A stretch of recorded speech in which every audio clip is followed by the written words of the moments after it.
Why do alcoholics and addicts lash out and get so angry so easily? Well, I'll give you my opinion on the subject, and I want to go over what I picked up at the LCS today. Hello, everybody. Welcome to Sobriety and Silver.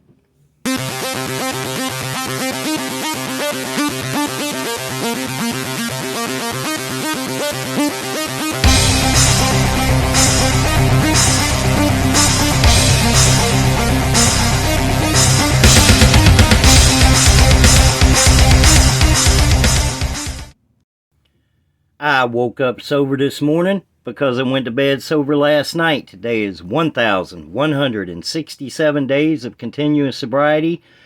Day 203 of stacking silver, being on YouTube, and just enjoying the new hobby. Alright, guys. Yesterday, had to go to Fort Smith, Arkansas. Never been to Arkansas before. Had a long day, 7-hour class. 500-mile, almost 500-mile round trip. Yeah, it was late when I got home last night. Today, I am a little jittery today for some reason. It is a residual effect from alcoholism. So when you see me reaching for something and I'm shaking pretty good, it's just one of those days. Some days are better than others. Actually, now I'm not shaking too bad now. Got a little going on there. Anyway, what I want to talk about today, first I want to promote my wife's book.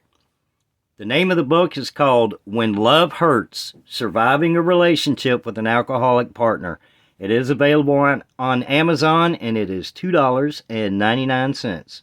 And I can't wait to see her face light up when she makes a sale. It just did get put on Amazon. So if it's something that you think you can get something out of, if you think this book can help you, I can't speak today. I can't ever speak.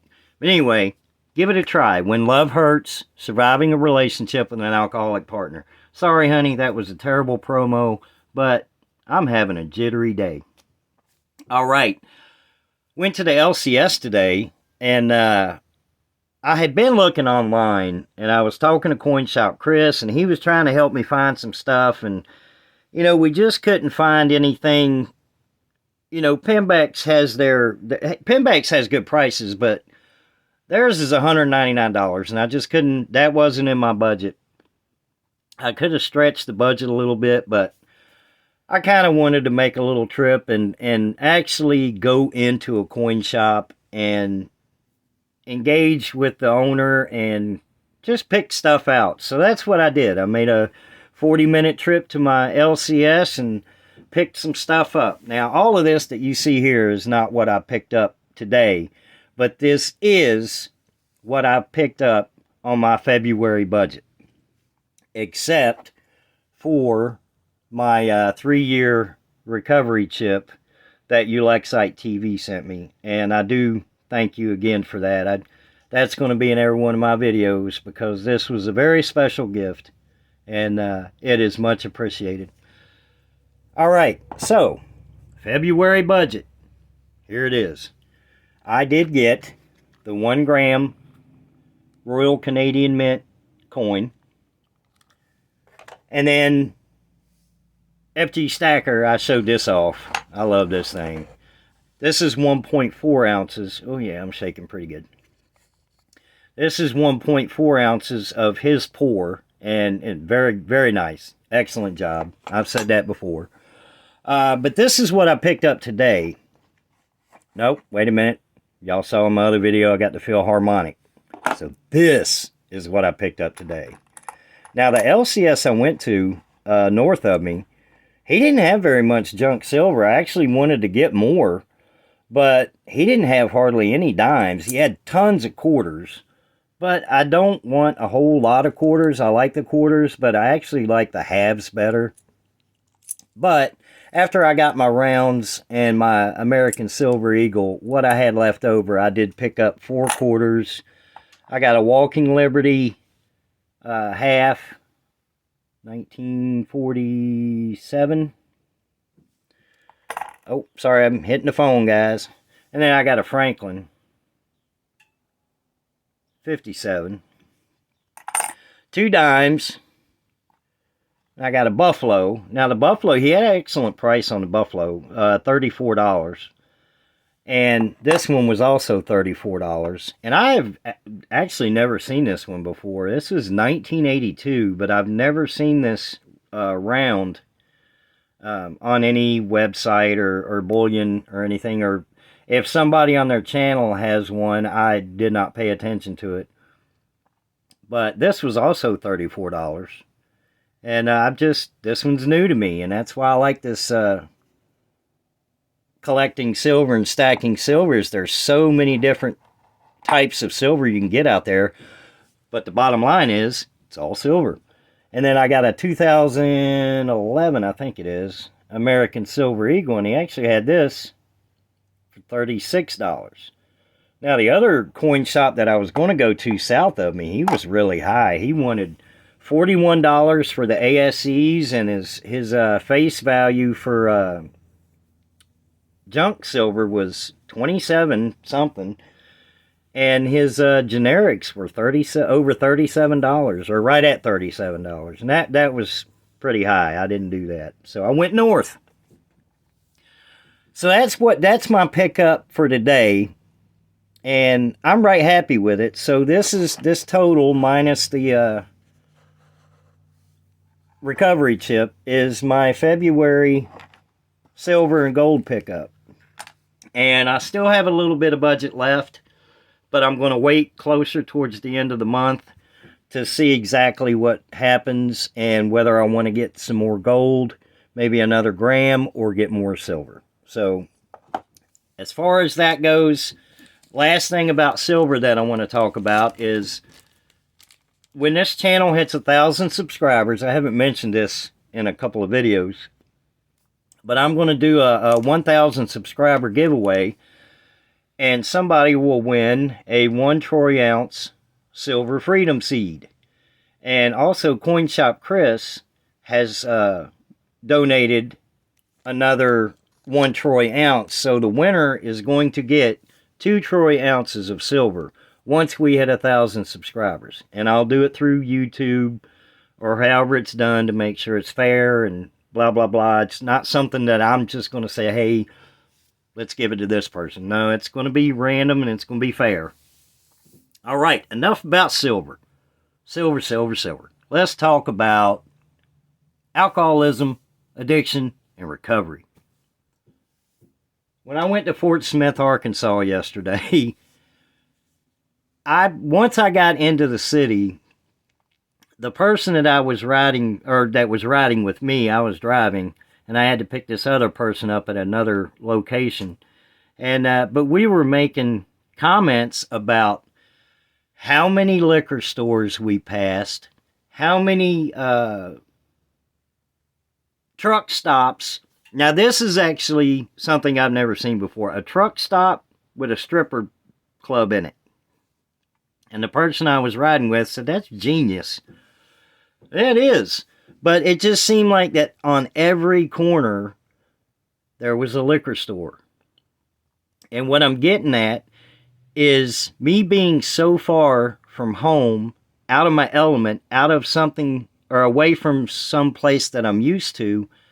After 3 years of sobriety, it did not bother me at all. There was no craving, I didn't get nervous, I didn't feel any kind of anxiety. It was what it was. It was almost comical to see how many liquor stores we had to pass to get from entering Fort Smith, Arkansas to our destination, which wasn't that far into Fort Smith. And it was just crazy how much was there. It was comical, like I said. But that got me thinking, when I was active in my alcoholism, you know, the liquor stores, they were, I knew where everyone was. Wherever I was living, I knew where they were. I knew what time they opened. I knew what time they closed. I knew what their prices were.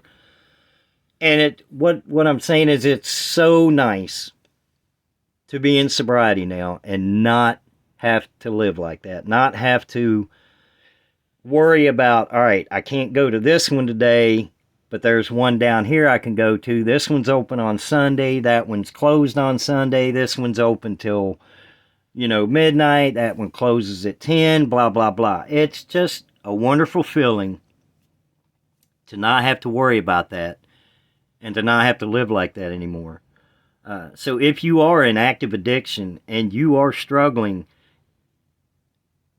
look forward to, once you get into sobriety, once you get sober, once you get clean, eventually all that anxiety and that stress and that chaos and everything, it goes away. It's not going to stick around forever.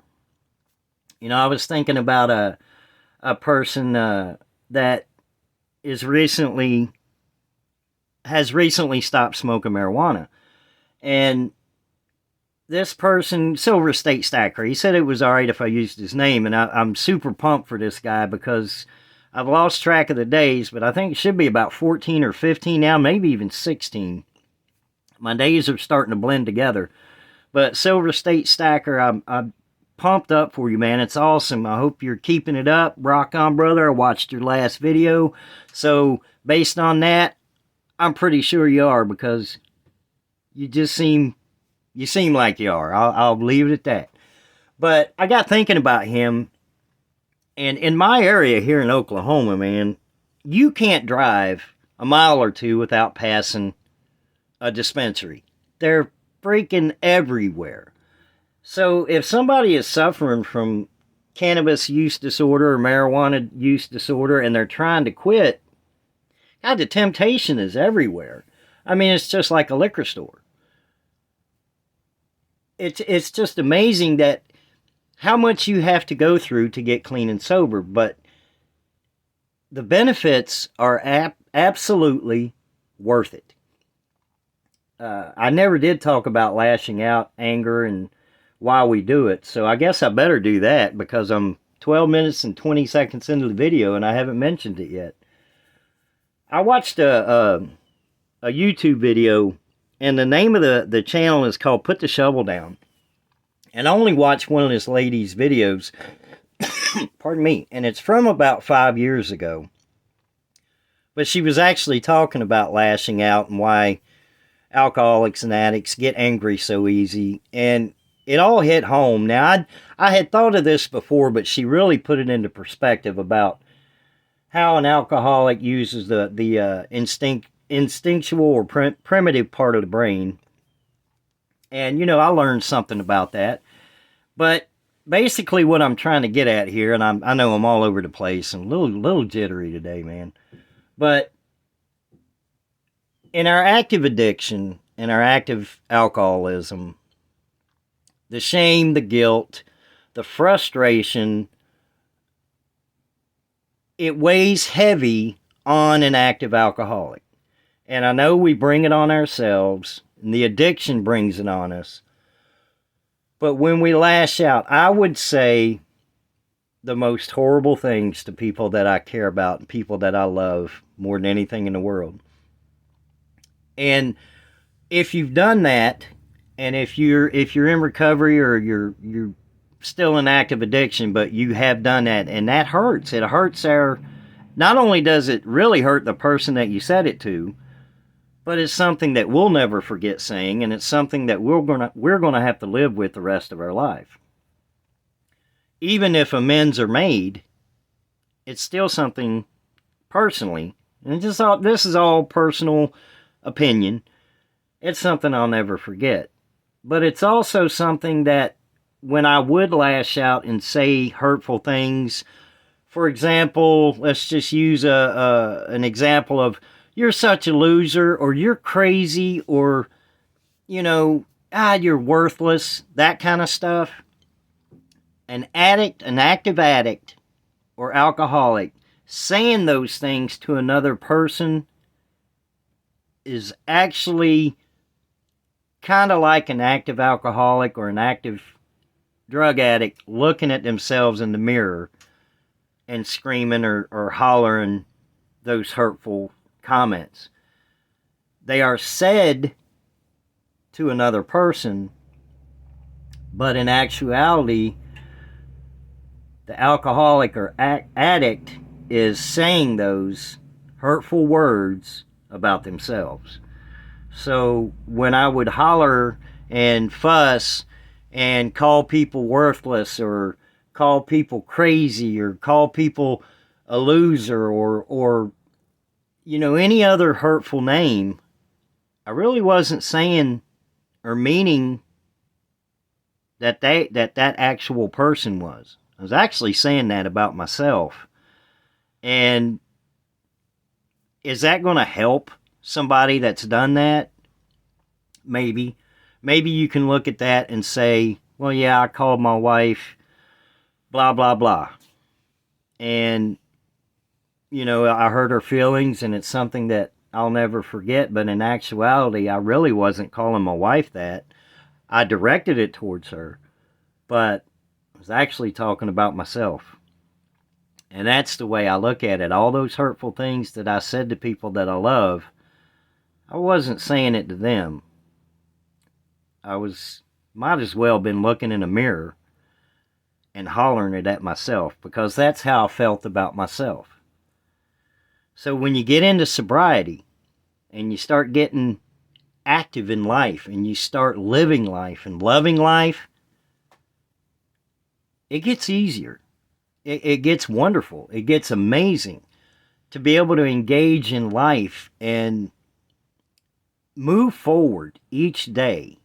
Now, you don't have to do like I do. I count my days because of YouTube, and I'm going to be honest with you, before I started YouTube, I didn't count my days. I knew when my sober date was, and I would celebrate in a small way my sobriety date, but I didn't count my days. I just do it for YouTube. And went to bed sober, or I woke up sober because I went to bed sober, is not something that I came up with. I had a wonderful, fantastic counselor at the last rehab I went to, and he said that every time he was getting ready to give a class. We'd say, how you doing? He'd say, woke up sober this morning. And of course, everybody play along, and we go, well, how'd you do that? I went to bed sober last night. So, that's just for YouTube, but it's so true. It is absolutely the truth. If you manage to get through the day, no matter what the day is throwing at you, if you can lay your head on that pillow and go to bed sober and fall asleep sober, you're going to wake up sober. I believe I have taken enough of you guys' time. We are about 18 minutes into this video, but it's been a while since I've actually got to sit down and record a video other than just show something off real quick and keep it moving. But I'm off today, so I had a chance to do that, and I wanted to do that and keep in touch with everybody. Again, Pure Metals, check them out. I'm learning so much just from the shorts that this guy's putting out. I can't wait for the platform. Can't wait. Also, again, When Love Hurts, Surviving a Relationship with an Alcoholic Partner. Amazon, $2.99. If it's something that you think that will benefit you or will help you, please give it a try. You guys have a beautiful, wonderful, blessed rest of your day, and I'll see you in the next video.